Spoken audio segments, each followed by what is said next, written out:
Hi, my name is Kevin Thomas, W1DED, and this is Q5 Worldwide Ham Radio, where we bring you conversations with the operators shaping the future of our hobby.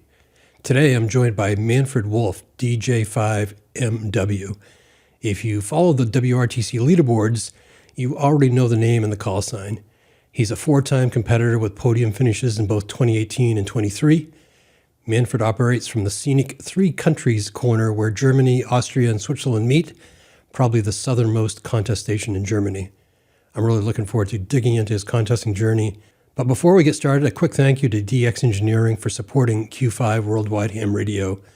Their CEO, Tim Duffy, K3LR, is a strong advocate for sharing the human side of amateur radio, whether it's contesting, DXing, parks on the air, or building your first antenna. DX Engineering helps make these conversations possible. Welcome to the show, Manfred. Thanks for having me, Kevin. I always love to watch your videos. Well, I appreciate that. As I said before we got the cameras rolling, your call sign has come up a lot, so I'm really looking forward to this conversation. And we're going to begin from where I usually begin.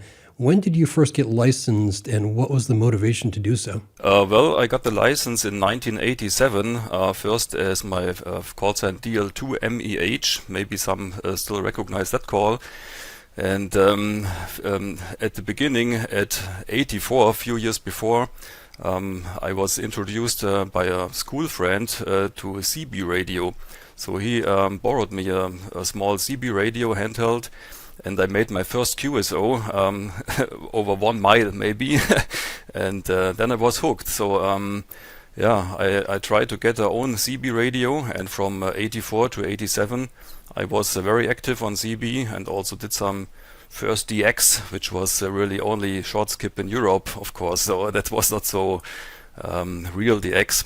But I was very active, and later on, as my school friend's father was already licensed, we wanted to get deeper into the ham radio, and so we started learning for the exams, and in 1987 I passed the exam, and that was a nice time because we were four friends in the same school, in the same class, who got licensed at that time. So that was a great time. So what were you using for equipment back then? You mentioned your friend's dad was a ham radio operator. Did you have your own station, or were you using other people's stations? Yeah, I tried to get my own station. That was slowly progressing. So when I got my first HF radio, that was an old ICOM IC710, and also with the antennas, it slowly progressed, and first I started with the old CB antenna, the vertical, and then got a multiband dipole, and so it evolved. Certainly was helpful, I'm sure, to have friends in the hobby also. Were they somewhat of the motivation to keep going? Yeah, of course. As I said, the four guys in the same class were one motivation, and we had also the luck that there were more young operators from nearby city, in Friedrichshafen, actually the ham radio city. You of course know Friedrichshafen, and we were a bunch of maybe 6 to 8 guys, and pushing each other to new levels. So for example, one built a 2-element quad for 10 meters, and so I needed a beam.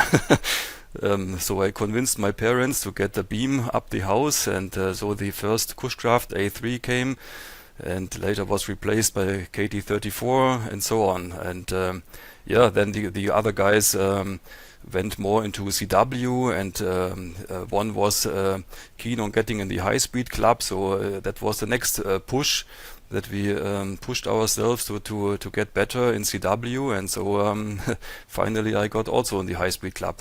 So just to be clear, your parents weren't ham radio operators? Not at all. But they were supportive. Yeah, they were skeptical in the beginning. They thought, that's only a phase, you don't need it, and so on. But later on, they knew it was a real passion, and then they were supportive, and let me do what I wanted. So what was their reaction when you wanted to put the first antenna up in the backyard? Yeah, it was on the roof of the house, and of course it was quite big in their eyes, such an A3 Yagi, but okay, over time you get used to it. Well, that's fantastic that they ultimately were supportive. So, Manfred, I know that you're a big contester. When did you first get the bug to be a contester? Well, that started quite early. Because in our local club, contesting had always been a factor. So they, in former years, they did the HF field days, for example, and also some VHF contesting. And so I got in touch with it in the year of the licensing already. And of course, I made my first own contest QSOs, and that was fun. So it developed, and I made more and more. So I can't miss the Bavarian Contest Club banner behind you. Were you always part of the contest club from your earliest days? Not from the ultimate beginning. I was invited in 1990 by DL6 RAI to join the multi-multi, which was taking place there near Munich. There was Delta Alpha Zero Bravo Victor, and so I went there in 1990, and we set a new German record, and that was the start of the Bavarian Contest Club for me, for the membership. So that was pretty early in your career. I think you said you got licensed in the late 80s? 87, and from 1991, I'm not sure exactly, I was a member in the Bavarian Contest Club. So you got a taste of competition and the upper end of competition really early. Yes. So that's always pushing, because other friends, like my all-time friend Stefan, DL1 IAO, we met on the contest, for example, in Christmas contest, and always battled against each other, and it progressed one after the other. So tell me more about how that progressed. I mean, I guess I didn't anticipate that you were already operating at that level as a young man, but how did you see that progress over time? Did you do more multi-ops in order to get experience, or were you doing single ops at the same time? Yeah, that was a mixture of single op and multi-op. As my station was not so well equipped, I also did some de-expeditions, so to say, in the early days. We started with Liechtenstein. That's very close from here. It's only about 1.5 hours of driving. So that's the beginning. And then we made some expeditions, for example, to Vienna for UE1 VIC. That was 4 times when I operated there. And also Tango 70 Alpha in San Marino 2 times. Yeah, and later on there was kind of a break a little bit, and then I had the opportunity to build the contest station here on the mountain, and that was really the start of the big scores, so to say. So fast forward ahead, and you've gone to the WRTC 4 times beginning in 2014, and one of the things that impressed me about that, you were either in the 2nd place or 4th place each one of those times, which is pretty remarkable. I think to be consistent WRTC one after another is a really hard feat. I'm curious what the secret to success was there. It's hard to tell. The first WRTC participation was in Slovenia 2000, and at that time we were quite young. We did a lot of contesting, had some experience, but it was the first WRTC, and Slovenia was different from the WRTCs that came after that. You just had one transmitting radio, the other radio was just for listening. You had only 20 hours of 24 hours, so that was because of the very common thunderstorms in July there. And the QTHs were mostly on mountains, so we had a big thunderstorm, but we didn't stop at that time. That was maybe a mistake. And another difference was that for Slovenia there was also a a pile-up competition, which was included in the results. So you had not only the contest, but also a pile-up competition. And you came in fourth in that competition. In total, we came in fourth, so that was quite a surprise. And it was quite close to number 3. So if we maybe had some other choices in band changing or in the rest strategy, that would have been maybe another place. I remember because of the 4 hours you had to take off time, we had 3 hours maybe somewhere the night, and reserved 1 hour for the last hour, and that was a real mistake because we had to quit during a good pile up on 20 meter. So you learned some lessons, and then in 2014 you're in Boston and you came in third.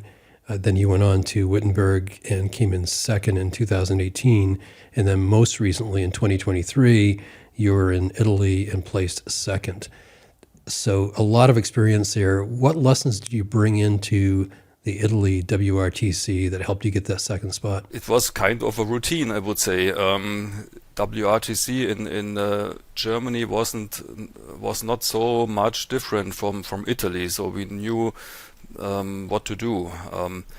Conditions were better. You had more DX on the high bands.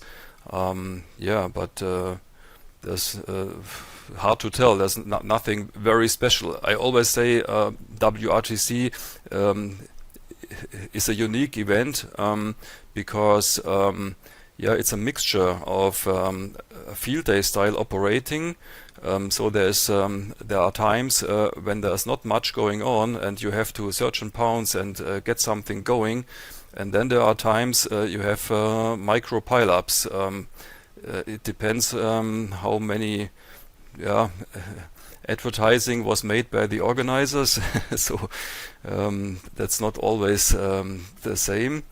But you have a mixture of pile-ups and times where you have to struggle to get something going. So obviously you just don't end up at the WRTC. You need to qualify, which means that you're entering a lot of contests in order to qualify. Were there any favorites, or are there any favorites in the major contest lineup? Yeah, of course, CQWW are the favorites. Then WAE, CW is one of my favorite. I do this regularly.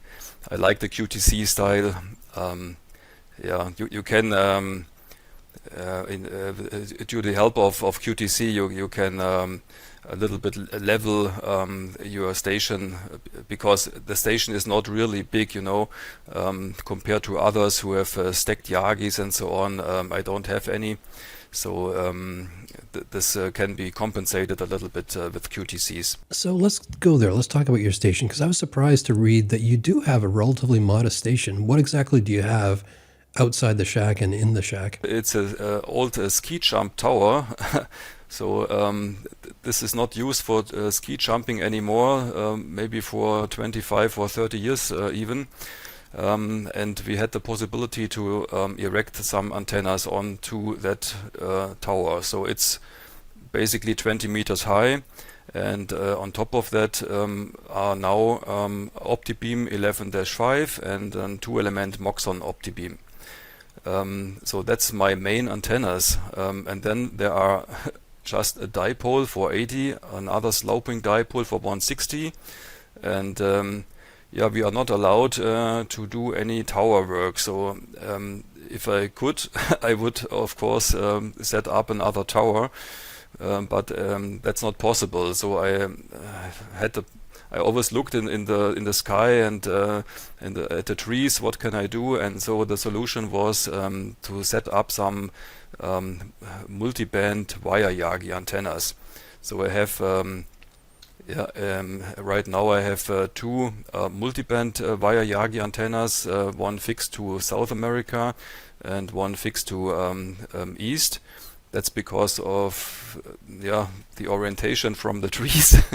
And I have a 7-element wire Yagi for 20 meters, and now I have also a 7-element wire Yagi for 10 meters direction USA. So just missing 15. And what about inside the shack? I presume I see a radio behind you. This must be your shack. What do you have for equipment? Yeah, no, I'm sitting at home now, not in the shack there. Normally, the last years I've operated with Kenwood TS890, two pieces, some amplifiers, all the switching gear from 4 Oscar 3 Alpha and triplexer to get the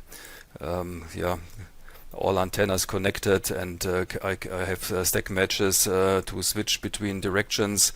I use the stack matches more for getting different directions and not to add some gain to the antennas. So just to be clear, I think I got this confused. So you're at your home QTH now, and you have a separate location where you contest from. Yes, that's half an hour of driving. It's on about 900 meters above sea level. And here at home, I have just a radio and a little wire under the roof. And in the last 4 or 5 years have, again, the same question about single op versus multi-op. Are you doing primarily single op now, or is it varied? Yeah, this varies a little bit if there is a WRTC qualification or not. So you are somehow forced to get into single op for WRTC. And even more single op high power, so that's getting the most points.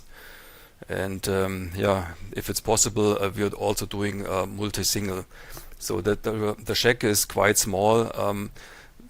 There's no running water, so you have to be a little bit on basic. So we cannot have too many operators at the same time in the shack. So the WRTC 2026 qualification has ended. It ended in March. How do you do? Quite well, I think. So it seems that we are doing it again next year in England. Congratulations. And who is the we? Who do you take as a teammate? Yeah, unfortunately, my longtime teammate Stefan is not possible to do it this time.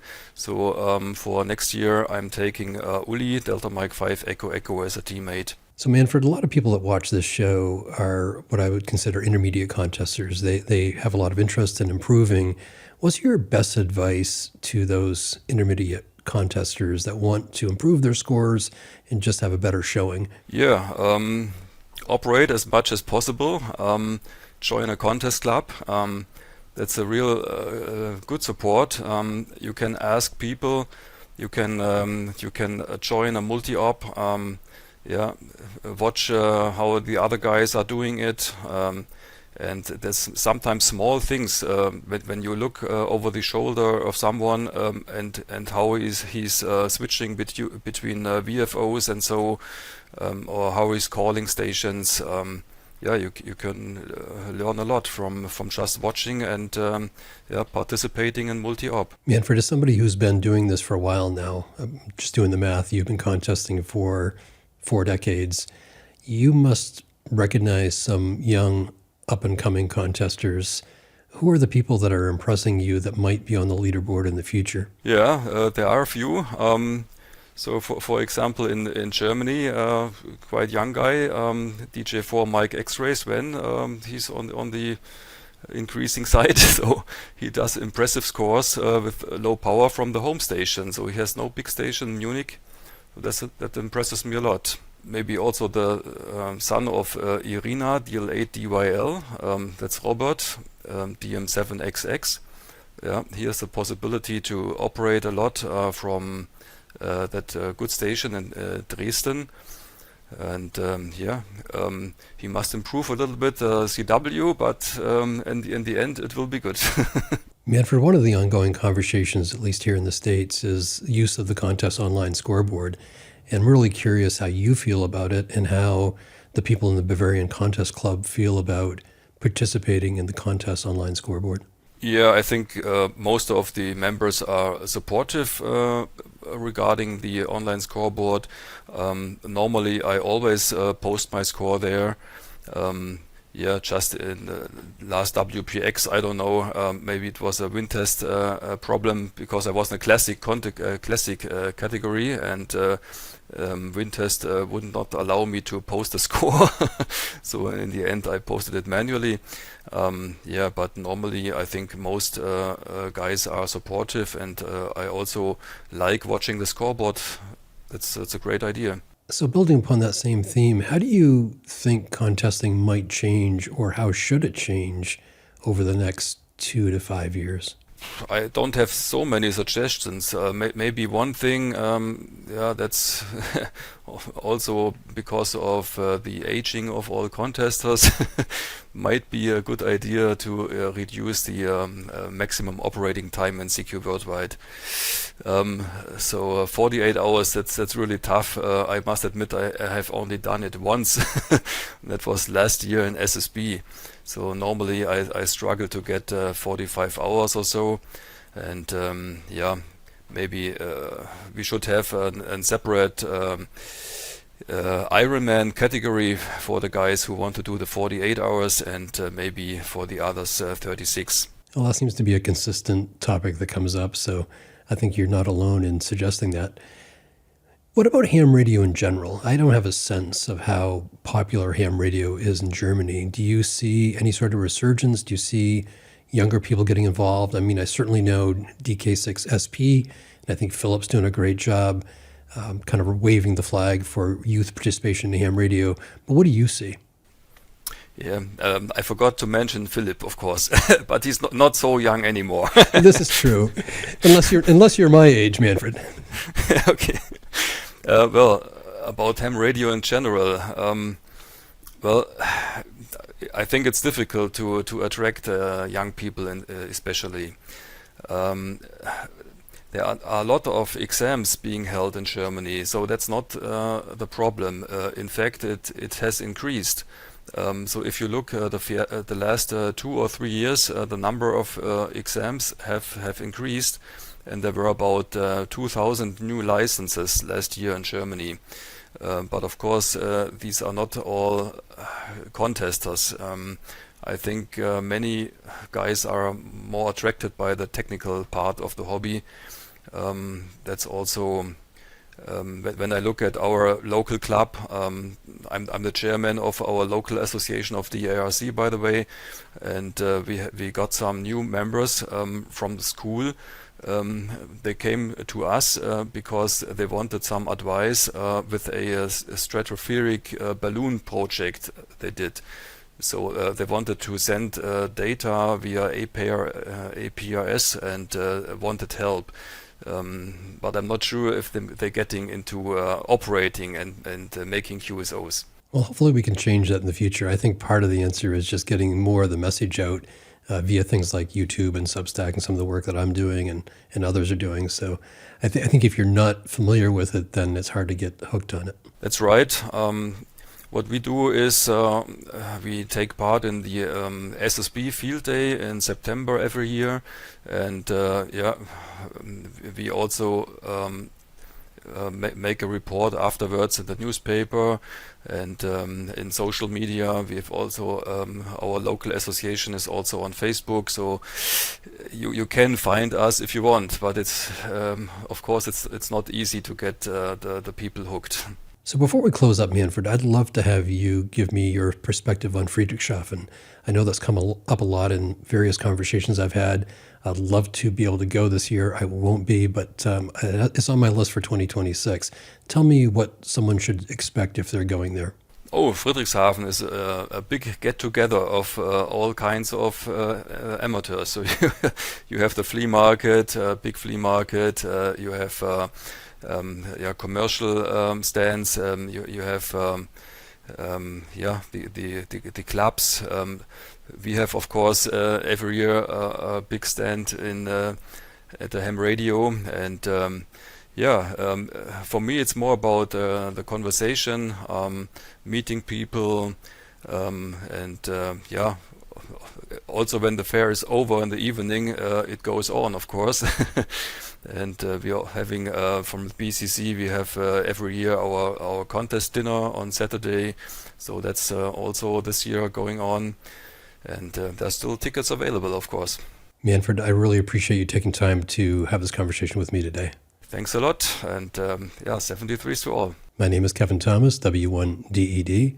I've been talking to Manfred Wolf DJ5MW. You will definitely hear him on the air and in the contests. Hopefully you'll meet him in person at WRTC in the UK 2026. I hope to be there myself. Thank you for joining me.